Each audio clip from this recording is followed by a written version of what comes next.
السلام علیکم دوستو، امید ہے آپ سب خیریت سے ہوں گے اور لیسن فل اسٹوریز کی اسٹوریز کو انجوائے کر رہے ہوں گے۔ آج کی ہماری کہانی کا ٹاپک ہے جادو کا شیشہ اور شہزادی۔ بہت عرصے پہلے ایک ملک پر ایک بادشاہ حکومت کیا کرتا تھا۔ اس بادشاہ کی ایک بہت ہی پیاری بیٹی تھی۔ شہزادی بہت خوبصورت تھی۔ اس کا نام ہما تھا۔ ہما ابھی بہت چھوٹی سی تھی کہ ملکہ کا انتقال ہو گیا تھا اور بادشاہ نے کچھ دنوں بعد دوسری شادی کر لی۔ بادشاہ کی دوسری بیوی بھی خوبصورت تھی اور وہ تھوڑی سی مغرور بھی تھی۔ نئی ملکہ کے پاس ایک جادو کا شیشہ تھا۔ ملکہ روزانہ صبح اٹھ کر تیار ہوتی اور جادو کے شیشے سے پوچھتی، شیشے شیشے یہ بتا، اس دنیا میں سب سے زیادہ خوبصورت کون ہے بھلا؟ شیشہ جواب دیتا، بے شک ملکہ عالیہ، آپ ہی سب سے خوبصورت ہیں۔ یہ جواب سن کر ملکہ بہت خوش ہوتی۔ وقت گزرنے کے ساتھ ساتھ ہما بڑی ہوتی گئی اور اس کی خوبصورتی میں بھی اضافہ ہوتا گیا۔ ایک روز ایسا ہوا کہ ملکہ نے حسب معمول جب شیشے سے پوچھا، شیشے شیشے یہ بتا، سب سے خوبصورت کون ہے بھلا؟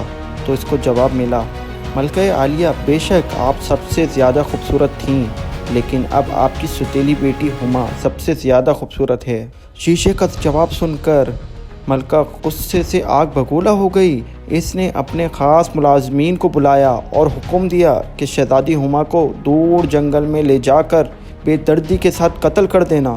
ملازم ہما کو لے کر جنگل چلے گئے۔ جنگل پہنچ کر شہزادی کو قتل کرنے لگے تو ان کو اس پر بہت ترس اور رحم آ گیا۔ ایک ملازم نے اپنے ساتھیوں سے کہا، کیوں نہ ہم شہزادی ہما کو چھوڑ دیں۔ یہ سن کر باقی ملازموں نے ہما سے کہا، تم اس جنگل میں کہیں بھاگ جاؤ یا چھپ جاؤ، لیکن ملک واپس ہرگز مت آنا، ورنہ ملکہ تمہیں قتل کروا دیں گی۔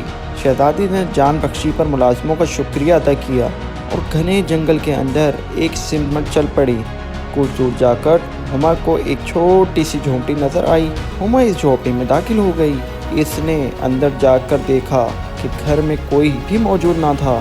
گھر کے اندر ایک چھوٹی سی میز رکھی تھی اور اس میز کے ارد گرد 7 چھوٹی چھوٹی کرسیاں رکھی تھیں، جبکہ اس گھر کے ایک بیڈ روم میں چھوٹے چھوٹے 7 بیڈ لگے ہوئے تھے۔ شہزادی وہاں جا کر لیٹ گئی اور کچھ ہی دیر میں سو گئی۔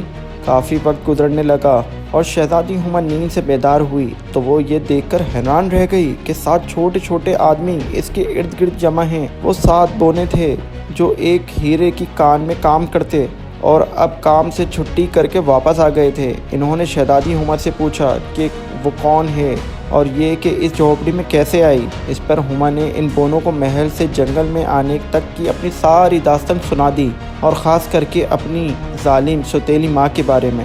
شہزادی ہما کی داستان سن کر بونوں نے اسے کہا، ٹھیک ہے، اب تم اس گھر میں ہمارے ساتھ رہو گی اور گھر کے کاموں میں ہمارا ہاتھ بھی بٹاؤ گی، لیکن ایک بات یاد رکھنا، جب ہم لوگ گھر پر موجود نہ ہوں تو کسی بھی اجنبی کو گھر میں ہرگز داخل ہونے نہ دینا، کیونکہ بونے سمجھ چکے تھے کہ اس کی ستیلی ماں اسے ڈھونڈنے واپس ضرور آئے گی۔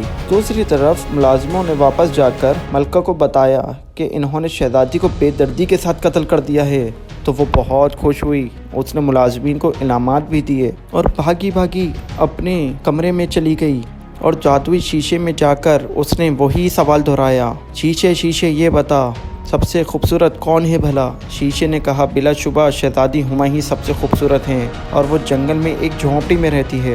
یہ جواب سن کر ملکہ کو بہت غصہ آیا۔ اس نے گھر گھر جا کر چیزیں بیچنے والی عورت کا بھیس بدل دیا اور جنگل میں چلی گئی۔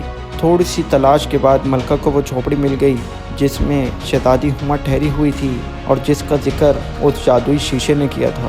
ملکہ نے جھونپڑی کے دروازے پر دستک دی۔ ہما نے دیکھا ایک بوڑھی عورت ہاتھ میں ٹوکری کھڑی ہے اور اس میں خوبصورت ربن موجود ہیں، پیارے پیارے رنگوں کے ربن۔ دیکھ کر ہما کا دل للچانے لگا اور وہ بالکل بھول گئی کہ بونوں نے اسے کیا نصیحت کی تھی کہ کسی اجنبی سے ہرگز ملاقات نہ کرے۔ معصوم ہما نے عورت کو اندر بلا لیا اور ربن دکھانے کی خواہش ظاہر کی۔ بوڑھی عورت نے ایک ربن اس کے گلے میں ڈالتے ہوئے کہا، دیکھو یہ کتنا خوبصورت لگتا ہے نا تم پر۔ ربن گلے میں پہنتے ہی ہما فوراً بے ہوش ہو گئی۔ ملکہ سمجھی شہزادی شاید مر چکی تھی، اس لیے وہ جلدی جلدی وہاں سے بھاگ گئی، لیکن ہما بہت ہی خوش قسمت نکلی